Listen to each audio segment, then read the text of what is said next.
welcome to Sachima Diaries. අද නම් අපි ඔයගොල්ලන්ට අරගෙන අවිත් තියෙන්නේ ටිකක් පරණ වීඩියෝ එකක්. හරියටම දැනට අවුරුද්දකට කලින් අපි ගිය විශේෂ ගමනක් අතරතුර තමයි අපි මේ වීඩියෝ එක ගත්තේ. ඉතින් මේ වීඩියෝ එක ගැන වැඩි විස්තර සචි ඔයගොල්ලොත් එක්ක ඉස්සරහට ෂෙයා කරයි. ඔව් ඉතින් හිමා කිව්වා වගේම අපි දෙන්නගේම ජීවිතවලට ගොඩාක් ස්පෙෂල් ගමනක් යන්න අපි මේ විදිහට ලෑස්තුනේ 2024 ජුනි 19 වෙනිදා. ඔයගොල්ලෝ දැන් දන්නවනේ අපි දෙන්න මේ විදි ජීවත් වෙන්නේ ෆින්ලන්ඩ් වල කියලා. ඉතින් ෆින්ලන්ඩ් වල ජීවත් වෙන අය වගේම ෆින්ලන්ඩ් වලට එන්න try කරන අය දන්නවා ෆින්ලන්ඩ් වලට එන්න කලින් වීසා ගන්න නම් අපි VFS ඉන්ටර්විව් එකට ඉන්දියාව යන්න ඕනේ කියලා. ඉතින් අපි මේ විදිහට ලෑස්තුනේ අපේ VFS ඉන්ටර්විව් එකට ඉන්දියාව යන්න. මොකද අපේ VFS ඉන්ටර්විව් එක තිබ්බේ 2024 අද වගේ දවසක. ඒ කියන්නේ ජුනි 20. මේ පාර අපේ ඉන්දියා ගමනට අපි සිලෙක්ට් කරගත්තේ ශ්‍රී ලංකන් එයාර්ලයින්ස්. ඉතින් ශ්‍රී ලංකන් එයාර්ලයින්ස් එකේ ක්වොලිටි එක සර්විස් එක ගැන එක මත තිබ්බට ඒ වෙලාව අපි ගෙවපු මුදලත් එක්ක අපිට නම් හම්බුනේ ගොඩාක් හොඳ සර්විස් එකක්.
ඉන්දියාවල නිව්දිල්ලි වලට ආපු අපි අපේ බ්‍රෙක්ෆාස්ට් එක එයාපෝට් එකේදීම අරගෙන ඊළඟට පිටත් වුණේ අපේ හොටෙල් එකට. ඉතින් අපේ ගිය පාර ඉන්දියා ව්ලොග් එකේදී වගේම මේ පාරත් දිල්ලි වල අපි නවතින සිලෙක්ට් කරගත්තේ දිල්ලි වල තියෙන The Sing Empire කියන හොටෙල් එක. ඉතින් අපේ පළවෙනි ව්ලොග් එකේ මතක් කරා වගේම මේ හොටෙල් එක අපිට මුලින්ම රෙකමන්ඩ් කරේ අපි දෙන්නගේ හොඳ යාළුවෝ දෙන්නෙක් වෙන නවීනෝයි චලනී. ඉතින් මේ වීඩියෝ එකේදී අපි ස්පෙෂලි නවීන්ව මතක් කරන්න ඕනේ මොකද අපි ෆින්ලන්ඩ් වලට එන්න කිසිම ඒජන්සි එකක සපෝට් එකක් ගත්තේ නැහැ. ඉතින් අපිට ෆින්ලන්ඩ් වලට එන්න ඕන විදිය වීසා වලට අවශ්‍ය තොරතුරු ඔක්කොම දීලා අපි මේ ෆින්ලන්ඩ් එන ගමන සාර්ථක කරගන්න අපිට ලොකු හයියක් වුණේ නවීන්. හයි කොහොමද යාළුවනේ? ඇත්තටම හරිම මහන්සි. අපි වීඩියෝස් ටික ටික ඔයගලන්ට දාන්නම්. එළියේ මාරම රස්නේ. කියන්නේ ඉන්දියාවක් ඇතුළේ ඉන්නා වගේ මාරම රස්නේ. අපි ලාස්ට් ටයිම් උත් ආවේ Sing Empire එකට මේ ගමනට ආවා. ඇත්තටම එනකොට නිකන් අපි ගෙදරට ආවා වගේ පොඩි ෆීලිං එකක් ආවා නිකන්. පිට රටක එහෙම ෆීලිං එකක් එනවා කියන ඔයගොල්ලෝ හිතන්න ඕනේ. ඒකට ලාස්ට් ටයිම් අපිට මොන වගේ සර්විස් එකක් හොටෙල් එකෙන් දුන්නාද කියලා. ඒකට මාරම කූල් ඇතුළට ආවට පස්සේ මිදුලන් ඇත්තටම අපිට early check-in එකකුත් දෙනවා කියලා කිව්වා. ඒකට මම හිතන්නේ charge කරන එකකුත් නැහැ. මොකද අපි ගන්න කිව්වා අපි කලින් ඔයගලන්ගේ සර්විස් එක හොඳ හන්ද අපේ ෆ්‍රෙන්ඩ්ස්ලට තව කිව්වා කියලා කිව්වා. තව බිස්නස් අප් මෙහෙට ඇත්තටම එව්වා. මේ ගමනත් අපේ යාළුවෝ කීප දෙනෙක් අපි මේ හොටෙල් එකට එවලා තියෙනවා. ආව ගමන් ටී කොෆි ටි කියලා හුවා. ඇත්තටම බොන්නත් බැහැ. නමුත් ඒගොල්ලෝ අහපු විදිහට අපි හිතුවා කොෆි දෙකක් බොනවා කියලා. එහෙනම් ඉස්සරහට හම්බෙමු. See you.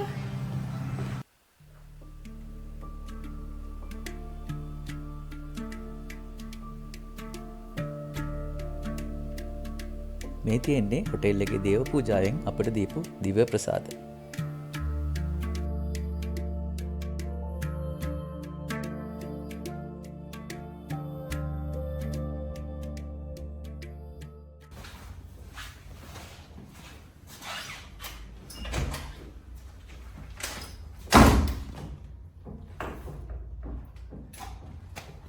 Hi. This is our beautiful room. ඇත්තටම රූම් එක ගැන විස්තර කියන්න කලින් විශේෂ දෙයක් කියන්න ඕනේ. අපි ගන්න කියපු ලාස්ට් ඉයර් තාවනේ සිංගෙන් පායකට මම හිතන්නේ ඊට වඩා බෙස්ට් රූම් එකක් අපිට මේ ගමන හම්බෙලා තියෙනවා. අපි ඒගොල්ලන්ට කිව්ව ඒගොල්ලන්ගේ සර්විස් එක හොඳයි කියලා අපි ඒක හන්දමයි මේ ඊයර් එකෙත් අපි සිංගෙන් පායකට ආවේ. ඒක හන්ද ලාස්ට් ඉයර් එකට වඩා අපි සේම් රූම් කැටගරි එක ඊට වඩා හොඳයි කියලා මට හිතෙනවා මේක. අපි බලමු රූම් එකකින් දේව මොනවද කියලා. ලස්සන මිරර් එකක් තියෙනවා. හරියම දිග මිරර් එකක්. මේ ගමන රූම් එකේ තිබ්බේ ස්ක්වයර් හැඩි කෙලින් තියෙන මිරර් එකක්. මේ ගමන අපිට ගොඩාක් දිගටම මොන බලවල ඉන්න පුළුවන්. මම නම් හරියම කැමතියි මේකට. අපේ හස්බන්ඩ් නම් කැමති නෑ. මොකද මම මේක ඉස්සලා ගොඩක් ඉන්න වැඩි එකට. හරි. එතකොට මේ තියෙන අපේ බෙඩ් එක king size බෙඩ් එකක් තියෙනවා. යාළුවනේ. අන්තිමට සෙපරේට් දාගන්න පුළුවන්. මොකද අපි ඊළඟ දවස් 4 අපි ගෙදර මේකනේ. මෙතන මිස්සුවනයක් තියෙනවා. ටී කොෆි තියෙනවා. අපිට හම්බුණා තම්බප් කියන මොන හරි කොකා කොලා වගේ જાතියක්. ඒකත් අපිට හම්බුණා. හරි බෙඩ් එක ගැන ඔයගොල්ලන්ට කිව්වා. එතකොට යාලා විදි කරගන්නවා. ඊයතර කියනනම් රූම් එක AC රූම් එකක් අපිට එන්න ෆෑන් එකකුත් තියෙනවා. මම පිළිවෙලකට එන්නේ නැද්ද මම කමක් නෑ. ලස්සන ටීවී එකක් තියෙනවා. බෙඩ් එකේ ඉඳලා මම ටීවී එක බලන්න පුළුවන්. මෙතන තියෙන ලස්සන සෝෆා එකක්. ඒක හරිම ලස්සන. හරිම කියුට්. මෙතන සෝෆා එකට මම ලැෂුන ටේබල් එකකුත් තියෙනවා. බෑග්ස් ටික එතන දාගෙන ඉන්නවා. එතකොට මෙතන තියෙනවා කබඩ් එක. අපි දැන් young friends washroom එකට ගිහින් යමුකෝ. washroom එක. ඒක හරිම කියුට්.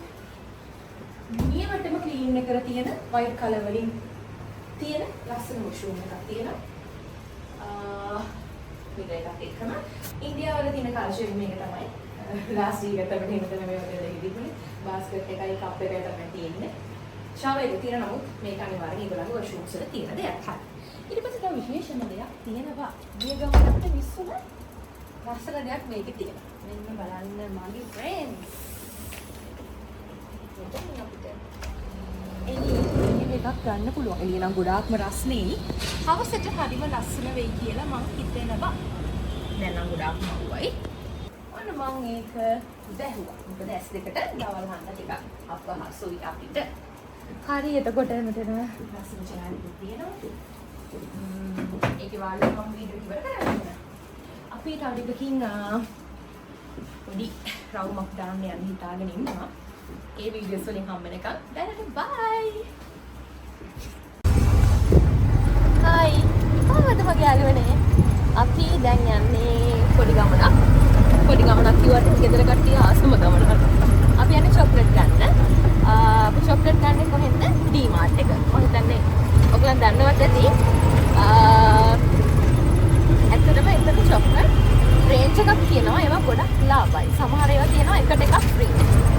ඉතින් ගන්න එක පිටක් ඒ වගේ ටිකක් බලලා ගන්න හදලා පිටුපිට ගොඩක් ගන්න පුළුවන්.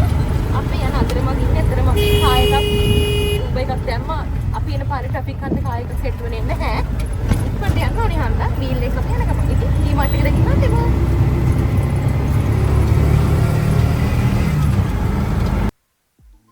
දිල්ලිවලට ගියලාක ඩීමාර්ට් එකට මේ විදිහට shopping කරන්න යන්න ඉන්නවනම් මේ විදිහේ ටිකක් ලොකු බෑග් එකක් අරගෙන යන්න ඔයගොල්ලෝ අමතක කරන්න එපා. මේ වගේ බෑග් එකක් ඔයගොල්ලන් ඩීමාර්ට් එකේදීත් ගන්න පුළුවන් වුණත් ඔයගොල්ලෝ ගාව බෑග් එකක් තිබ්බොත් අරන් යන්න. මොකද එතකොට ඔයගොල්ලන්ට ඒ මුදල ඉතිරි කරගන්න පුළුවන්. මොකද ඉන්දියාවල කිසිම ෂොප් එකකින් shopping bag issue කරනවා අපි දෙන්න නම් දැක්කේ නැහැ. ඒ නිසා තමයි මේ වගේ බෑග් එකක් ගෙනියන්න ඕනේ. ඒ වගේම ඔයගොල්ලන්ගේ අමතර බෑග්ස් මොකොත් ගෙනියන්න එපා. මොකද මේ වගේ කවුන්ටර් එකක ඒවා තියලා තමයි මේක ඇතුළට යන්න වෙන්නේ.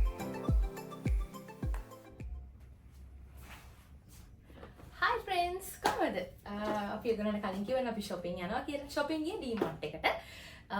ඉන්දියා ඉන්න මගේ යාළුවෝ ඔක්කොටම කියන්න කැමතියි. ඔයගොල්ලන් චොක්ලට්ස් ගන්න යනවා නම් ගෙදර ලංකාවේ කට්ටියට ඩීමාර්ට් එකට අනිවාර්යයෙන්ම යන්න. මොකද ගොඩක් offers තියෙනවා. ඒකේ සහ discounts උත් තියෙනවා.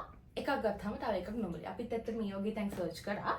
එහෙම බලලත් ගත්තේ තියෙනවා. සහ මේ හැම චොක්ලට් එකකටම discounts තියෙනවා. අපි Ferrero Rocher ගත්තා. සාමාන්‍යයෙන් ලංකාවේ මේක ටිකක් ගන්න චොක්ලට් එකක් ඔයගොල්ලෝ දන්නවා ඇති. අමුතුයි මම කියන්නේ නෑනේ. ඒකට බිස්කට්ස් වගේක් ගත්තා තමයි මේ මම මතක කියනවා මේක අපිට මේක හම්බුණා අපිට එකක් ගත්තා මේකක් නොබලි හම්බුණ බිස්කට් එකක්. කුකීස් වගේක්. Unibic කියන ප්‍රොඩක්ට් එකක් තියෙනවා. ඒකේ ගොඩාක් ඩිස්කවුන්ට්ස් තියෙනවා. ඒ ප්‍රොඩක්ට් එකෙන් එකට එකක් නොමිලේ තියෙනවා. එතකොට තව අපි කිට්කැට්ස් ගත්තා. මම මේ ගන්න ඔයගොල්ලෝ වර්ග ටික පෙන්නගෙන යන්න. කැෆ්බරි ඩේරි මිල්ක් චොක්ලට් එක එකක් ගොඩක් ගන්න චොක්ලට් එක. මේ මම කලින් ප්‍රොඩක්ට් එක යුනිවීක් එකේ මේකත් අපිට එකට එකක් ෆ්‍රී හම්බුණා. බිස්කට් එකක් මේකේ ලාස්ට් ටයිම් උත් ගත්තා. මේකේ සෙපරේට්ස් බිස්කට්ස් 5ක් තියෙනවා. කාට හරි නෑ දයන්ට බෙදන්න තියෙනවා. වෙන වෙනම ඒක වෙන් කරලා බෙදන්නත් තියෙනවා. එතකොට සාමාන්‍යද ස්නිකර්ස් ගත්ත ඔයගොල්ලෝ දන්නවා කොහොමද ස්නිකර්ස් කියන. එතකොට ජෙම්ස් පැකට් එකක් ගත්තා. එතකොට ගැලැක්සි චොක්ලට් එකක් ගත්තා. මේකත් ගොඩක් රස චොක්ලට් එකක්. එතකොට සාමාන්‍යද ගත්තේ අලුතෙන් මේක ඇත්තටම මුලින් අපි ගිහින් එහෙම මොකද ලාස්ට් ටයිම් අරගෙන ගියේ හරිම රස ටොෆි එකක්. නිකන් ජෙලි වගේ තියෙන්නේ. ඒක අන්තිම මොහොතේ කැෂ් එක ළඟට එද්දී අපිට හම්බුණා. අපි ඉවත් ගත්ත පැකට්ස් 5ක් විතර. ඊපස්සේ අපිට දැන් බවුන්ටි. හොල් චොක්ලට් බවුන්ටි. උගලන් අහලා තියෙන නම තමයි ඔක්කොම ටික. එතකොට තව පොඩි බඩගින්නක් ආවා. try කරලා බලන්න හදන්නේ. ලංකාවෙත් මේක තියෙනවා. හොට්ටුවට දාලා කන්නයි තියෙන නූඩල්ස් එකක්. එතකොට මේක මම ඔෆිස් එකේ හෑන්ඩ් බෑග් එකේ දාන්න යන්න මම සාමාන්‍ය ලංකාවේ තියන් යන එකක්. එකකින් මෙහි තියෙන ප්‍රොඩක්ට් එකක් ගත්තා. එතකොට සාමාන්‍යයෙන් පෙන්නන්න තියෙන්නේ හරිය බිස්කට් එක චොක්ලට් වර්ග නම් ওই ටික තමයි තව ඒකත් කලින් පෙන්නුව එකක්. එතකොට ওই ටික තමයි තව අපේ චූටි බබා ඉන්න අක්කගේ චූටි බබා. එයාට පොඩි ටෝයි එකක් ගත්තා. ඒක හොඳට වොෂ් කරලා එයාට දෙන්න ඕනේ සෙල්ලම් කරන්න. ස්ප්‍රයිට් එකක් ගත්තා. දැන් අපිට නිකමට බොන්න. එතකොට මේ දේවල් ටික තමයි ඔයගලන්ට පෙන්වන්න තියෙන්නේ අපේ D-Mart shopping එකේ. තව දෙයක් කියන්න ඕනේ. අපි ඇත්තටම try කරා shop එකේ ඇතුලේ වීඩියෝ එකක් ඔයගලන්ට පෙන්වන්න. අපි මැනේජර් කෙනෙක්ගෙන් අහුවා. නමුත් ඒගොල්ලෝ allow කරේ නැහැ අපිට shop එක ඇතුලේ වීඩියෝ එකක් ගන්න. ඊට පස්සේ අපි දෝ කමන්නේ ආවට පස්සේ අපි යාළුවන්ට පෙන්වනවා කියලා අපි ගත්ත දේවල් මොනවාද කියලා. අනිවාර්යෙන් නම් මතක තියාගන්න දිල්ලි වලට එනවා නම් D-Mart shop එකට යන චොක්ලට්ස් ගන්න ඇත්තටම ගොඩක් ලාභයි. එහෙනම් පස්සේ හම්බෙමු. මේ යාළුවෝ දෙන්නවත් අපි මේ වෙලාවේ ආදරයෙන් මතක් කරන්න ඕනේ. මේ ඉන්නේ හර්ෂ මල්ලි දසුනි නංගි. ඉතින් VFS interview එකට දිල්ලි ගිය වෙලාවේ අහම්බෙන් හම්බුණ හර්ෂ මල්ලි දසුනි නංගි මේ වෙද්දී අපි දෙන්නගේ ගොඩාක් හොඳ යාළුවෝ දෙන්නේ. ඇත්තටම හර්ෂ මල්ලි ෆින්ලන්ඩ් වල දැන් අවුරුදු කීපයක ඉඳන් ජීවත් වෙනවා. ඉතින් ඒ වෙලාවේ හර්ෂ මල්ලි ඇවිල්ලා හිටියේ දසුනි නංගිගේ VFS interview එකට යාව එක්කගෙන යන්න. ලංකාවේ අධ්‍යාපන කටයුතු තව ටිකක් ඉවර කරන් තියෙන හින්දා මේ වෙද්දි දසුනි නංගි ෆින්ලන්ඩ් වලට ඇවිල්ලා නැහැ. ඉතින් අපි බලන් ඉන්නේ දසුනි නංගිත් ෆින්ලන්ඩ් වලට එනකම්. VFS interview ඉවර වෙලා තිබ්බ ෆ්‍රී වෙලාවේ අපි මේ විදියට ගියේ දිල්ලි වල තියෙන රෙඩ් ෆෝර්ට් එක බලන්න. ඉතින් මේ දිල්ලි වල තියෙන රෙඩ් ෆෝර්ට් එක කියලා කියන්නේ ඉන්දියාවේ මොගල් අධිරාජ සමයේ ඉදි කරපු බලකොටුවක්. මේ බලකොටුව ඉදි කරන්න මුල් වෙලා තියෙන්නේ ඕගොල්ලෝ අපි හොඳින් දන්න ෂාජහාන් කියන මොගල් අධිරාජයා. ඉතින් මේ බලකොටුවත් ඉදි කරලා තියෙන්නේ ෂාජහාන් නිර්මාණය කරපු ටජ් මහල් නිර්මාණය කරපු උස්තාඩ් අහමඩ් ලාහෝරි කියන නිර්මාණ ශිල්පියාමයි. මේකේ ඉදිකිරීම ආරම්භ කරලා තියෙන්නේ 1639 මැයි 12. ඉතින් ෂාජහාන් අධිරාජයාගේ අරමුණ වෙලා තියෙන මේක ඉදිකිරීමත් එක්කම අග්‍රවල තිබ්බ මොගල් අධිරාජ්‍යයේ ප්‍රධාන නගරය දිල්ලි වලට මාරු කිරීම.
ජූනි 22 අපි ඉන්දියාවට ආවේ ජූනි 19 වෙනිදා.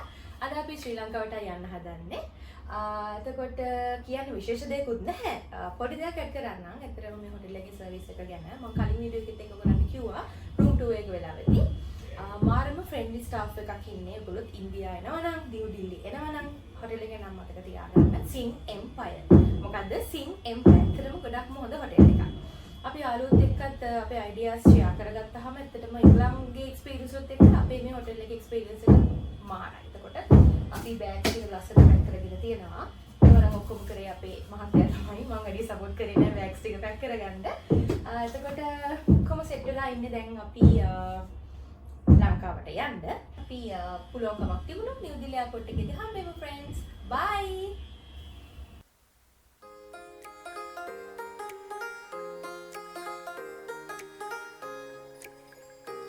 ඉතින් එයාපෝට් එකට යන්න අපිට තව ටික වෙලාවක් තිබ්බ නිසා අපි ඩිසයිඩ් කරා ලන්ච් එකත් හොටෙල් එකේම අරගෙන යනවා කියලා. මොකද මේ හොටෙල් එකේ කෑම ඒ තරම්ම රසයි.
ඉතින් අපි දෙන්නත් එක්ක කරපු දෙවන ඉන්දියන් ටුවර් එකත් ඉවර කරලා අපි මේ විදිහට පිටත් උනේ දිල්ලි වල තියෙන ඉන්දිරා ගාන්ධි එයාපෝට් එකට යන්න.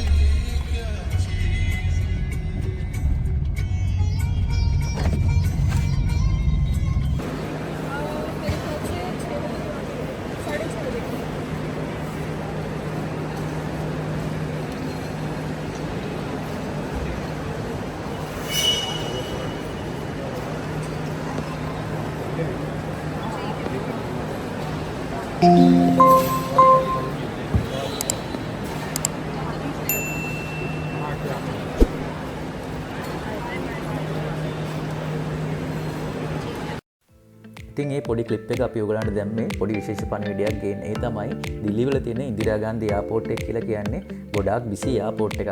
ඉතින් ඒ නිසා ඔයගොල්ලෝ ෆ්ලයිට් එකක් දිල්ලි වල ඉන්දිරා ගාන්ධි එයාපෝට් එකෙන් ගන්න තියෙනවා නම් අනිවාර්යෙන් පැය 3කට කලින්වත් යන්න අමතක කරන්න එපා. මොකද එහෙම නැත්නම් ඔයගලන්ට ෆ්ලයිට්ස් මිස් වෙන්න පුළුවන්. ඉතින් මේ පණිවිඩෙත් එක්ක මේ වීඩියෝ එකකිනුත් අපි ඔයගලන්ගෙන් සමු ගන්නවා. ගොඩක් ස්තුතියි අපේ වීඩියෝ බලනවට, අපිත් එක්ක රැඳිලා ඉන්නවට. ඒ වගේම දිගටම අපේ වීඩියෝ බලන්න කියලා අපි ඔයගලන්ට ආදරයෙන් මතක් කරනවා. ඒ වගේම ෆින්ලන්ඩ් වලට එන්න try කරන අයගේ ෆින්ලන්ඩ් වලට එන ඒ සීනය සැබෑ වෙන්න කියලාත් අපි මේ ලායේ විශ් කරනවා. තවත් වීඩියෝ එකකින් මේ වගේම හම්බ වෙමු.